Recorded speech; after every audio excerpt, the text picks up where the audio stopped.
Hello guys, कैसे हो सभी। आज अपन पढ़ेंगे पुष्यपादपों का शारीर यानी कि एनाटॉमी। मॉर्फोलॉजी यानी बाह्याकार की होता है, सारी यानी अंदर की जो संरचना होती है उनका अध्ययन करेंगे। ठीक है, इसमें पढ़ेंगे अपन फिर ऊतक तंत्र, फिर द्विबीजपत्री तथा एकबीजपत्री पादपों का शरीर। इसमें फर्स्ट है ऊतक तंत्र। ऊतक तंत्र भाई तीन प्रकार के रहेंगे। पहला बाह्य त्वचीय ऊतक तंत्र, दूसरा व्रण मौलिक ऊतक तंत्र, तीसरा है संवहनी ऊतक तंत्र। ठीक है, इसमें फर्स्ट है बाह्य त्वचीय ऊतक तंत्र। बाह्य त्वचीय ऊतक तंत्र में पौधे का सबसे बाहरी आवरण है। देखो नाम से पता चल रहा है बाह्य त्वचीय है, तो बाह्य त्वचीय यानी बाहरी, बाहर त्वचीय यानी बाहरी आवरण बना रहा है। ठीक है, इसके अंतर्गत बाह्य त्वचीय कोशिका, रंध्र तथा बाह्य त्वचीय उपांग मोड्रोम आते हैं। ठीक है, बाह्य त्वचा पौधे के भागों की बाहरी त्वचा है। इसकी कोशिका लंबी तथा एक दूसरे से सटी हुई होती हैं और एक अखंड सतह बनाती है। बाह्य त्वचा प्राय एकल सतह वाली होती है। बाह्य त्वचा को कोशिकाएं पैरेन्काइमा होती हैं, जिनमें बहुत कम मात्रा में साइटोप्लाज्म होता है जो कोशिका भित्ति के साथ होता है। इसमें एक बड़ी राजधानी है, इसमें बड़ी राजधानी पाई जाती है। बाह्य त्वचा की बाहरी सतह पर मोम की मोटी परत से ढकी होती है, इसे क्यूटिकल कहते हैं। यानी जो बाहर की जो लेयर है ना, उस पर मोम की सतह पाई जाती है, उसको क्यूटिकल कहा जाता है। और मूल में क्यूटिकल नहीं होती। ये इंपॉर्टेंट लाइन है, देखो क्यूटिकल है तनाम पाई जाएगी, पत्ती पाई जाएगी, कोई दिक्कत नहीं, परंतु मूल यानी कि जड़ में नहीं पाई जाएगी। ठीक है, रंध्र ऐसी संरचना है जो पत्तियों की बाह्य त्वचा पर होते हैं। रंध्र वाष्पोत्सर्जन तथा गैसों के विनिमय को नियमित करते हैं। प्रत्येक रंध्र में दो सेम के आकृति की दो कोशिकाएं होती हैं, जिनको द्वार कोशिका कहते हैं। यानी सेम के आकार की दो कोशिका रहे में वो द्वार कोशिका का निर्माण करती हूँ। और घास में द्वार कोशिका डंबल के आकार की रहे में। ठीक है,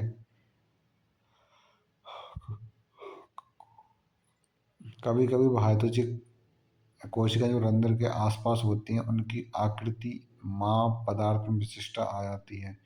इन कोशिकाओं को सहायक कोशिका कहते हैं। रंध्रीय छिद्र, द्वार कोशिका, सहायक कोशिका रंध्रीय तंत्र का निर्माण करेंगे। यानी तीनों चीज मिलकर रंध्रीय तंत्र बनाएंगे, यानी रंध्रीय छिद्र, द्वार कोशिका, सहायक कोशिका। ठीक है, इसमें देखो बाह्यत्वचीय कोशिका है, एक सहायक कोशिका है, फिर है क्लोरोप्लास्ट, एक है द्वार कोशिका और एक रंध्रीय तंत्र। बाह्यत्वचा कोशिका पर अनेक रोम होते हैं, जिनको मूल रोम कहते हैं। ये बाह्यत्वचा की कोशिका का एक कोशिका दीर्घीकरण स्वरूप है। तरल तथा खनिज तत्वों के अवशोषण में सहायक है। तने पर पाए जाने वाले ये बाह्यत्वचीय रोम त्वचा रोम ट्राइकोम कहलाते हैं। त्रैरोह तंत्र में ये त्वचा रोम बहुकोशिक होते हैं।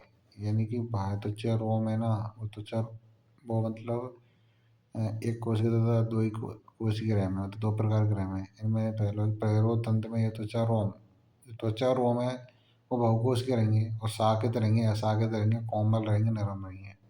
इन शाखाओं में बटे रहेंगे और शाखाओं में बटे भी नहीं रहेंगे। ठीक है, दोनों कंडीशन रहेंगी, कोमल भी रह सके तथा नरम भी होते हैं। ये स्रावी होते हैं, इन श्रावण काम करते हैं, वाष्पोत्सर्जन से होने वाली जल की हानि को रोकते हैं। ठीक है, अब दूसरा भाणुतक तंत्र। एक बाह्यत्वचा तथा संवहन मंडल के अतिरिक्त इम्पोर्टेंट लाइन और नीट में भी आई हुई है। बाह्यत्वचा तथा संवहन मंडल के अतिरिक्त सभी ऊतक भाणुतक बनाते हैं। इसमें सरल ऊतक जैसे पैरेन्काइमा, कोलेन्काइमा तथा स्क्लेरेन्काइमा होते हैं। प्राथमिक तने में पैरेन्काइमा कोशिका प्राय बल्कुट यानी कॉर्टेक्स, परिरम, पित्त तथा मज्जीकरण में होती है। पत्तियों भरण ऊतक पतली भित्ति बाहरी तथा क्लोरोप्लास्ट युक्त और इसे पर्णमध्य ऊतक कहते हैं। अपना भरण ऊतक तंत्र है। बाह्य त्वचा तथा संवहन मंडल के अतिरिक्त सभी ऊतक भरण ऊतक कहलाते हैं। ठीक है, बाह्य त्वचा और संवहन मंडल को छोड़ देंगे ना, तो सभी ऊतक कौन से कहलाएंगे? भरण ऊतक। इसमें देखो पैरेन्काइमा, कोलेन्काइमा, स्क्लेरेन्काइमा आते हैं भरण ऊतक में। ठीक है, प्राथमिक तने में पैरेन्काइमा कोशिका प्राय बल्कुट यानी कॉर्टेक्स क्षेत्र, परिरम, पित्त, मज्जाकर्ण होती हैं। ठीक है, पत्तियों भरण ऊतक पतली भित्ति वाले तथा क्लोरोप्लास्ट युक्त होते हैं, इसे पर्णमध्य ऊतक कहते हैं। ठीक है, ठीक। और सम्मेहनी ऊतक तंत्र। अगला कौन सा? सम्मेहनी ऊतक तंत्र। सम्मेहनी सम्मेहनी ऊतक तंत्र में जाइलम फ्लोएम, ठीक है। द्विबीजपत्री में जाइलम तथा फ्लोएम के बीच कैम्बियम होती है, ठीक है। द्विबीजपत्री में कैम्बियम उपस्थित रहेगा, एक बीजपत्री में एब्सेंट रहेगा। ऐसे सम्मेहनी मंडल जिनमें कैम्बियम होती है वे लगातार द्वितीयक जाइलम में द्वितीय वृद्धि दिखाने हो। मेन चीज द्वितीय वृद्धि दिखाएंगे और द्विबीजपत्री में बाइजाम है और एक बीजपत्री में एब्सेंट रहेगा, ठीक है। तो द्विबीजपत्री में जाइलम फ्लोएम के बीच में कैम्बियम रहेगा। ऐसे सम्मेहनी मंडल जिनमें कैम्बियम होती है उन्हें लगातार द्वितीयक जाइलम तथा फ्लोएम बनते हैं, इन्हें खुला सम्मेलन मंडल कहा जाता है, ठीक है। एक बीजपत्री पादपों में कैम्बियम नहीं होते, ठीक है, मैंने अभी बताया था आप लोगों को, चूंकि वे द्वितीय ऊतक नहीं बनाते हैं, बंद सम्मेलन मंडल कहलाते हैं, ठीक है। जब जाइलम तो फ्लोएम एकांतर तरीके से लगे होते हैं एकांतर क्रम में, एक फिर उसके बाद अगला, तो ऐसे करके एकांतर होना चाहिए, तो उसको एकांतर क्रम बोला जाता है। एकांतर क्रम में लगे रहते हैं, ठीक है। एकांतर तरीके से त्रिज्या पर होते हैं, तो ऐसे बंधनों को अरीय कहते हैं। जैसे मूल में संयुक्त बंडल में जाइलम तथा फ्लोएम एक ही त्रिज्या पर स्थित होते हैं, ठीक है। इस संयुक्त बंडल में जाइलम तथा फ्लोएम एक ही त्रिज्या पर स्थित होते हैं, जैसे तने तथा पत्तियों में। संयुक्त सम्मेलन बंडल में प्राय फ्लोएम जाइलम के बाहर स्थित होता है। द्विबीजपत्री तथा एकबीजपत्री पादपों का शरीर, ठीक है। अब देखो इसमें जाइलम फ्लोएम कंडीशन, ठीक है, ने दे रखी है इसमें जाइलम फ्लोएम, ऊपर इसमें देखो फ्लोएम है, नीचे जाइलम है, इसमें ऊपर फ्लोएम पर कैम्बियम फिर जाइलम, ठीक है। तो ये नीचे वाला ये संयुक्त खुला है, ये बंद प्रकार का है, और ये ऊपर का अरीय है, अरीय है ये फर्स्ट में, ये बंद है, ये खुला है, ठीक है, समझ में आ गया। अब द्विबीजपत्री तथा एकबीजपत्री पादपों का शरीर है, तो इसमें द्विबीजपत्री मूल है, ठीक है। सबसे बाहरी भित्ति मूल त्वचा है, कोई मूल में पाई जाएगी तो सबसे भारी पड़े तो मूल त्वचा ही तो कहलाएगी। इसमें नलिकाकार सजीव घटक होते हैं, इसमें कुछ कोशिकाएं बाहर की ओर निकली होती हैं, कुछ कोशिकाएं बाहर की ओर निकली होती हैं जो एक कोश के मूल को बनाते हैं। बलकोट में पतली भित्ति वाली पैरेन्काइमा कोशिकाओं की कई परतें होती हैं। बलकोट में जो पतली भित्ति वाली पैरेन्काइमा कोशिकाएं कई परतें हैं, इनके बीच में अंतराकोशिकीय स्थान होते हैं। इनके बीच में साफ अंतराकोशिकीय स्थान होते हैं। बलकुट की सबसे भीतरी परत अंतस्त्वचा होती है। बलकुट की जो सबसे भीतरी परत रहेगी ना वो अंतस्त्वचा रहेगी। इसमें नालाकार की कोशिकाओं की एकल सतह होती है। इन कोशिकाओं में अंतराकोशिकीय स्थान नहीं होता है। अंतःत्वचा की कोशिकाओं की स्पर्श रेखीय तथा अरीय भित्तियों पर कैस्पेरी पट्टी के रूप में जल अपारगम्य मोम पदार्थ सुवेर्ण होता है, ठीक है।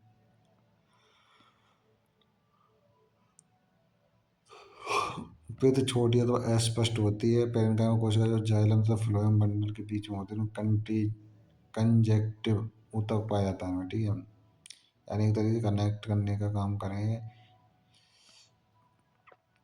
अंतस त्वचा के अंदर की ओर सारे ऊतक जैसे परिरम सम्मेलन ऊतक तथा पित्त मिलकर रम या स्टेल बनाएंगे, यानी कि अंत त्वचा अंतस त्वचा अंतस जो त्वचा यानी अंदर की जो त्वचा है ना उसके अंदर सारे ऊतक है, जैसे परिरम सम्मेलन ऊतक पित्त, परिरम सम्मेलन ऊतक पित्त क्या बनाएंगे? स्टेल, इन रंभ का निर्माण करेंगे।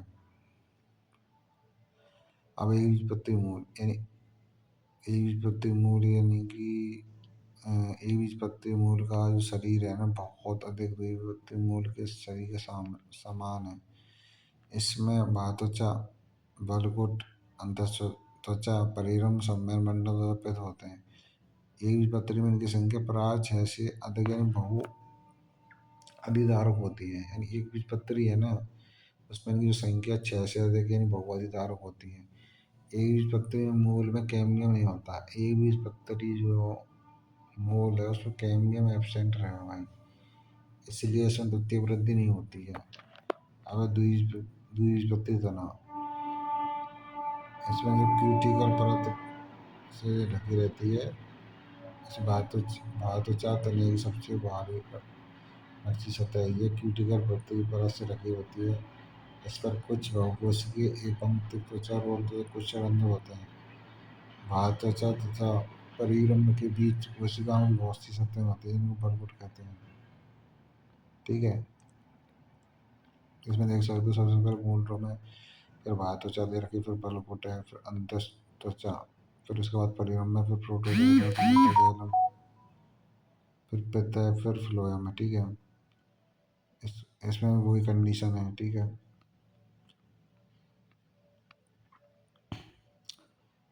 देखो तीन क्षेत्र देखो इसमें। ठीक है, जो तीन क्षेत्र पाए जाते हैं, जो बाहर या अधस त्वचा हाइपोडर्मिस, ये कॉलम काइमा कोशिका की कुछ परतें होती हैं जो बाह्य त्वचा के नीचे होती हैं। ये सहस्राब्द निकोस के अंदर देती हैं। बलकुट सतह अधस त्वचा के नीचे होती हैं। इसमें गोलाकार पतली भित्ति वाली पेरेंकाइमा कोशिकाएं की कुछ परतें होती हैं। इसमें सुस्पष्ट अंतराकोशिकीय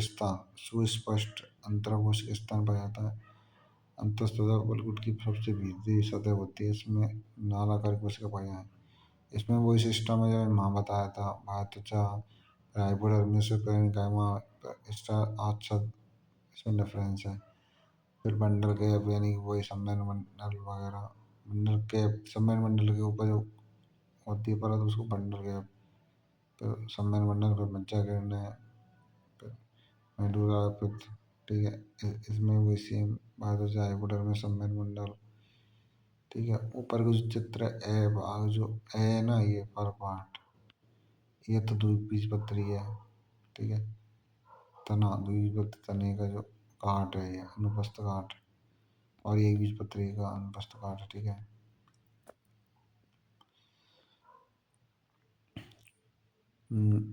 कोशिका में ये सतह होती है। इन कोशिका में स्टार प्रचुर मात्रा में होता है, इसलिए इन्हें स्टार्च भी कहा जाता है। परिरम अंतःत्वचा के नीचे फ्लोएम के ऊपर होती है। इसमें स्केलेटल कार्बन कोशिका अर्धचंद्राकार का समग्र रूप पाई जाती है। ठीक है, बहुसंख्य सम्मेलन मंडल एक चल्ले में होते हैं। सम्मेलन मंडल का चल्ले बना रहने द्विबीजपत्री तने का गुण है।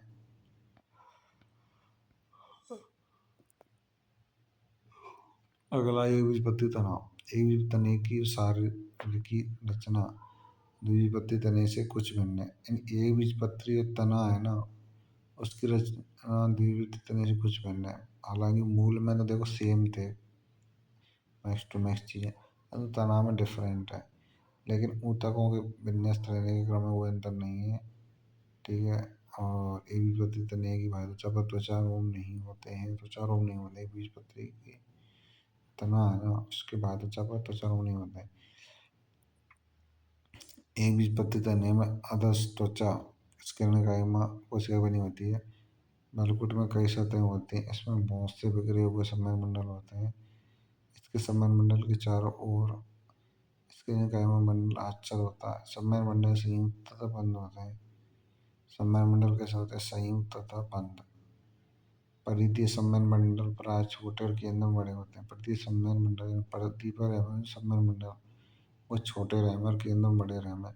सम्मेलन मंडल में फ्लोएम पेरेन्काइमा नहीं होते हैं। सम्मेलन मंडल में क्या एब्सेंट रहम फ्लोएम पेरेन्काइमा, तथा इसमें जल रखने वाली भूमिका भी होती है। अब पृष्ठाधार द्विबीजपत्री पत्ती, मतलब पृष्ठाधार पत्ती है ना, इसके तीन फलक होते हैं। तीन प्रमुख भाग है, बाह्य त्वचा, पर्णमध्य सम्मेलन तंत्र। यानी बाह्य त्वचा जो ऊपरी सतह अव्यक्ष यानी बाह्य त्वचा, निचली सतह उपाक्ष को घेर रखती है, उस पर क्यूटिकल होती है। निचली बाह्य त्वचा पर ऊपरी सतह की अपेक्षा रंध्र बहुत अधिक संख्या में होते हैं, ऊपरी सतह पर रंध्र नहीं होते हैं। ठीक है, पर्णमध्य जिसमें क्लोरोप्लास्ट होता है, पर्णमध्य तक होता है ना, क्लोरोप्लास्ट पाया जाता है उसमें, जिससे एक प्रकाश संश्लेषण मदद करता है। इससे दो प्रकार की कोशिका बनेंगी, खम्भ पेरेन्काइमा, स्पंजी पेरेन्काइमा। ठीक है,